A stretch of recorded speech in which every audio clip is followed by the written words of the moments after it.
Que tu sois chrétienne, musulman, bouddhiste, ce que tu veux, en fait, Dieu ne te délivrera pas. En tout cas, pas comme tu penses. Parfois, c'est la stratégie qui règle les problèmes. Mais j'attendrai encore que tu te manifestes. Bonjour et bienvenue sur Happy by Force. Je me présente, je m'appelle André Singer, employé cadre la semaine et entrepreneur le week-end. Je chante pour tous vos événements.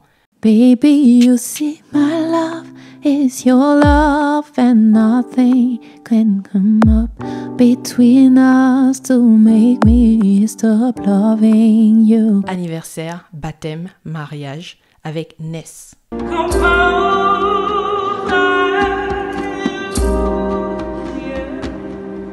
N'hésitez surtout pas à nous contacter via l'email qui s'affiche juste là. Je suis aussi maquilleuse et je donne des cours d'auto-maquillage. Je peux faire un état des lieux totalement gratuit de votre peau, savoir si elle est sèche, mate, grasse, de quelle routine maquillage a-t-elle besoin, quel est votre sous-ton. Pour cela, il vous suffit de commenter état des lieux et je vous répondrai avec le nom du compte Instagram à contacter. Et si vous souhaitez tout simplement réserver une prestation maquillage, vous pouvez cliquer sur le lien que je vous mettrai en barre d'infos. Allez, je vous laisse avec la vidéo. La vidéo du jour s'intitule « Ne sois pas justicier, mais stratège ». Les vérités que je vais vous communiquer aujourd'hui, je les ai apprises en autodidacte dans la douleur.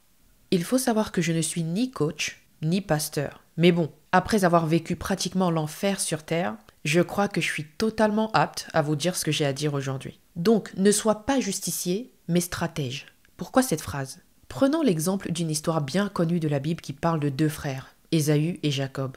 Leur père va mourir et il demande à Ésaü, le grand frère, d'aller à la chasse, de chasser du gibier et de lui faire un bon repas afin qu'il puisse le bénir. Mais bon, le petit frère va discuter avec sa mère et ils s'entendent pour concocter un plan afin de prendre la place d'Ésaü. Et d'ailleurs, ça marche. Donc il se dépêche d'aller chasser le gibier et il apporte la nourriture en premier. Du coup, c'est lui qui aura la bénédiction qui était au départ destinée à Ésaü. Pourquoi? Parce que leur père est malvoyant. Donc il touche, il demande qui c'est et on lui dit que c'est Ésaü alors que c'est Jacob. Et la bénédiction qui était destinée à Ésaü va être donnée à Jacob. À ce moment-là, on peut se dire c'est tellement injuste. Et je confirme, c'est d'une injustice à couper le souffle. Personne n'aimerait constater que quelque chose qui était à la base prévu pour lui soit donné à quelqu'un d'autre. En plus, à qui? À quelqu'un qui a triché, à quelqu'un qui a menti. Mais comme quoi, la totalité de la bénédiction a été donnée à son petit frère, sans se demander s'il avait menti, pourquoi il a pris sa place, sans lui dire que ça se fait pas d'aller attendre son tour parce que c'est son grand frère en premier. Mais bon, il ment, il triche, il ruse, il ramène le repas et il prend la bénédiction. Il n'y a aucune vérification derrière. C'est un peu la loi du plus fort, c'est un peu la loi du plus rapide, c'est un peu la loi du plus rusé.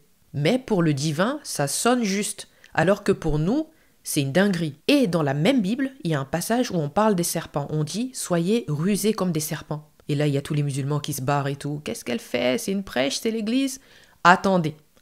Je prends naturellement des exemples dans la Bible parce que je suis chrétienne. Mais si vous restez jusqu'à la fin, vous verrez que c'est pour passer des vérités générales qui sont encore valables jusqu'à ce jour. D'ailleurs, un tas de philosophes et d'écrivains copient la Bible alors qu'ils croient même pas en Dieu. Donc, les exemples de la Bible sont pertinents. Si vous regardez bien, ceux qui ont des enfants en général, si le petit frère essaie de faire du mal au grand frère, enfin, c'est pas toujours le cas. C'est vrai que le grand frère se fait toujours éclater lorsqu'il laisse le petit frère faire des bêtises, mais il y a encore des familles où on défend le grand frère et on exige que le petit frère respecte le grand frère. Ça, c'est ça la logique.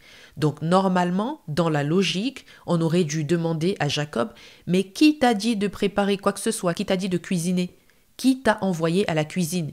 On a demandé à ton grand frère, pas à toi, c'est pas de ton âge, va jouer au caillou, je sais pas, va jouer à quelque chose et laisse les grands faire les choses.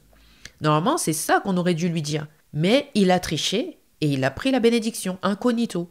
Tout le monde s'en fout. Il n'y a pas de vérif, il n'y a pas de le premier venu, premier servi, c'est tout. Et malheureusement, c'est comme ça dans la vie. Malheureusement, c'est comme ça dans la vie. Il n'y a pas une justice absolue qui vérifie qui fait quoi. Il n'y a pas un justicier invisible qui vérifie ce qui t'est vraiment arrivé, pourquoi t'as fait ci, pourquoi t'as fait ça. Malheureusement, c'est comme ça. Ce qui intéresse les gens, c'est le résultat. Ce n'est pas tes justifications, ce n'est pas tes complaintes, ce n'est pas tout ce qui t'est arrivé. Mais oui, mais c'est injuste, on m'a fait ça, vous étiez pas là. Il s'en fiche. C'est le résultat qui compte. Ce n'est pas tous les justificatifs que tu as à fournir et tout ça. J'ai tiré la conclusion suivante. Lorsqu'une situation extrêmement blessante t'arrive, surtout dans le secret, c'est-à-dire que quelqu'un te fait du mal en ousdé, ne cherche pas à prouver qu'il a tort. Ne cherche pas à rétablir la justice aux yeux de tous. Tu vas perdre énormément de temps. Lorsque quelqu'un te fait du mal dans le secret, digère la situation et cherche la monnaie d'échange qui permet de rétablir l'équilibre. Pourquoi je parle de monnaie d'échange? Écoutez bien cet exemple que j'ai inventé.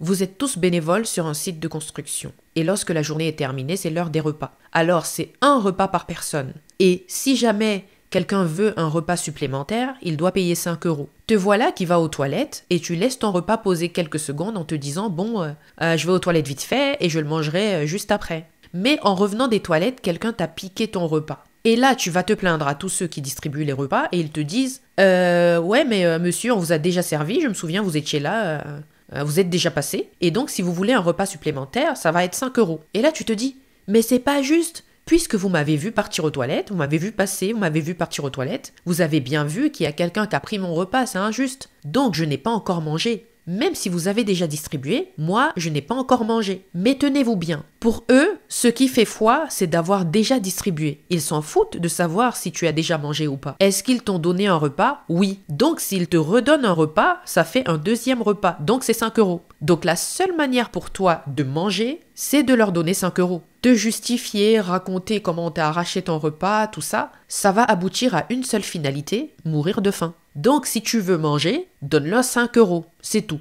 À ce stade-là, mieux vaut se dire, vas-y, je leur donne 5 € et je mange et déjà, ça ira déjà beaucoup mieux. La colère va redescendre, le dégoût de l'injustice va redescendre et je serai plus calme pour réfléchir. Par exemple, si la personne à qui on arrache son repas regarde et scrute les mouvements de celui qui lui a pris son repas, tout ça c'est de l'imagination. Hein. Imaginons le gars qui lui a pris son repas dépose sa sacoche. Il va pour fouiller sa sacoche et il trouve de l'argent dedans. Tiens, justement, il y a 5 €. Il prend les 5 € et il met dans sa poche à lui, en mode ça va rembourser le repas qu'il m'a volé. Et là, vous verrez que même si tout le monde observe la situation et se rend compte à quel point c'est injuste, tout le monde sera bien content qu'il fasse ça. Et ils se diront, ce n'est que justice. Ce n'est que partie remise. Parfois, les gens vous regardent souffrir, les gens vous regardent pleurer, vous lamenter et ils ne font rien. Il ne faut pas leur en vouloir. En fait, ils sont eux-mêmes accablés par le poids de leurs épreuves et de leurs blessures. Parfois, les gens vous regardent de loin et ne vous tendent pas la main, mais tout ce qu'ils souhaitent, c'est de vous voir vous en sortir. Ils regardent de loin et ils espèrent que vous allez vaincre haut la main la situation.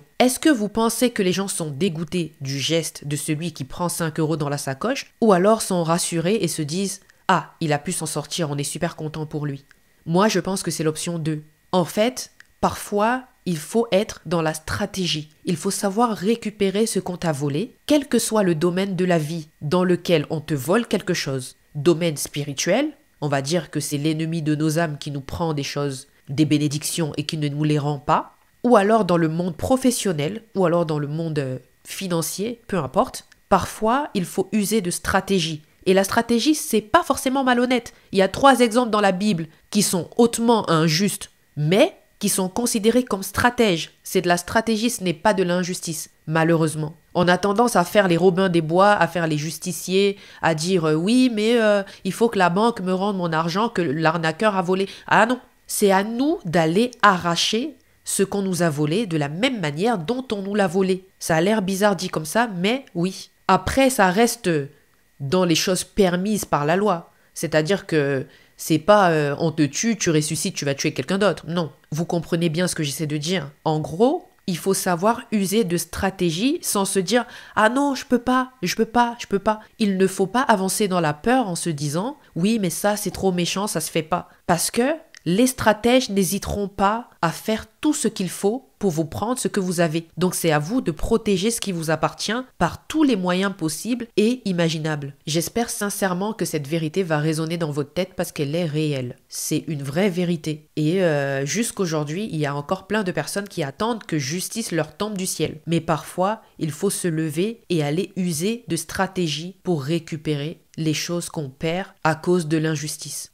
Par exemple, un cas qui arrive souvent et qui est tellement injuste, quelqu'un se met en couple et va vivre en couple avec cette personne, lui fait des enfants, lui fait à manger, va vivre maritalement avec cette personne sans pour autant être marié. Disons que c'est la femme qui va chez l'homme faire à manger, faire des enfants, et donc du jour au lendemain, l'homme décide qu'il ne lui doit rien. Et c'est vrai, il décide qu'il va partir avec une autre femme parce que légalement, il ne lui doit rien. Ils ne sont pas mariés, il n'y a rien qui les rattache. C'est une injustice aux yeux de la personne qui a donné de son temps, de son énergie, de sa personne, de son amour, de sa considération, de sa compassion. Mais aux yeux de la loi, c'est légal. Aux yeux de la loi, cet homme n'a rien fait de mal. Et pourtant, il vient juste de détruire la vie d'une femme de plus. Mais aux yeux de la loi, il n'a rien fait de mal. Donc, est-ce que tu vas aller alerter l'univers? Oui, écoutez-moi, il a même pas honte, j'ai cuisiné pour lui, on n'était pas mariés, du jour au lendemain, il se barre. Aux yeux de la loi, tu n'obtiendras rien. Pas de réparation, rien du tout. Rien du tout. Donc, la meilleure chose à faire, malheureusement,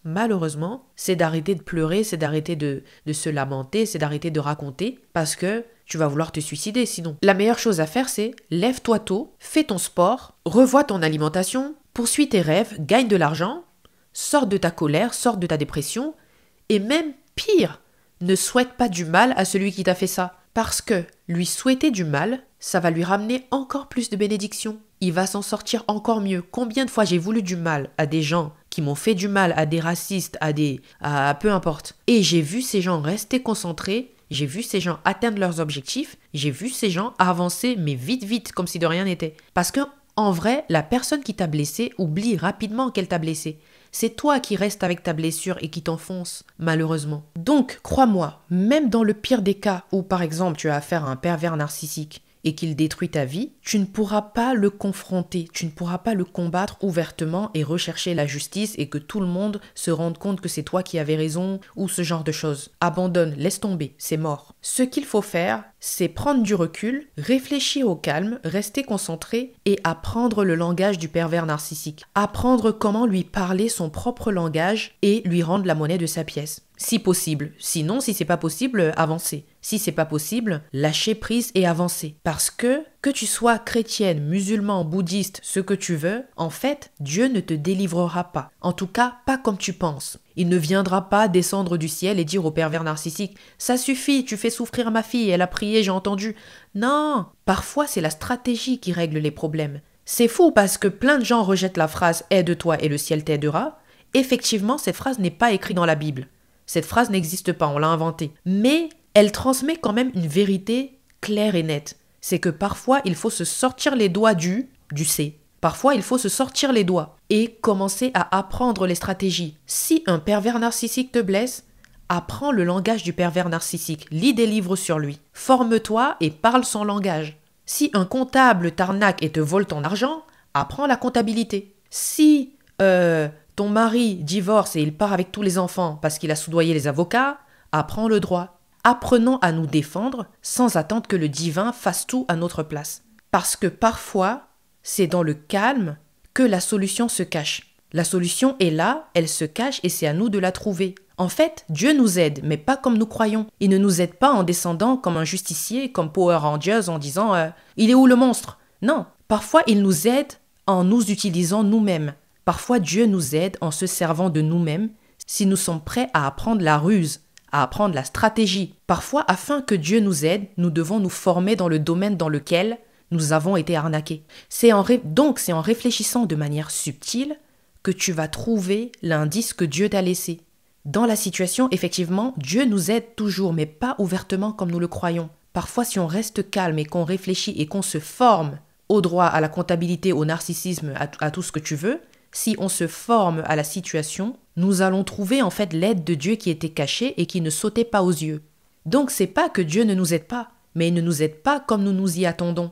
Si tu attends que Dieu t'aide de cette manière-là, tu peux pleurer encore des années, tu peux te suicider même. Tu peux attendre jusqu'à la fin de ta vie. Parce que en fait, depuis le temps que tu attends, l'aide de Dieu est là. Mais dans un domaine dans lequel tu ne penses pas qu'elle est. C'est-à-dire dans la formation, dans la stratégie, dans la ruse, dans la subtilité. J'espère que ce message est suffisamment clair et que vous le comprenez comme moi je l'ai compris. Après des années de pleurs et de blessures et de revendications et de plaintes, j'ai fini par comprendre ça et je me dis, mieux vaut tard que jamais. Je pense que c'est ça que Dieu voulait que je comprenne. Que l'univers, que le divin, appelez-le comme vous voulez. Je pense que c'est le message qui m'était destiné et je pense que j'ai fini enfin par le saisir. N'hésitez pas à me dire ce que vous en pensez en commentaire, si vous avez vécu des situations similaires vous aussi, et je vous souhaite une très bonne journée sur Happy by Force.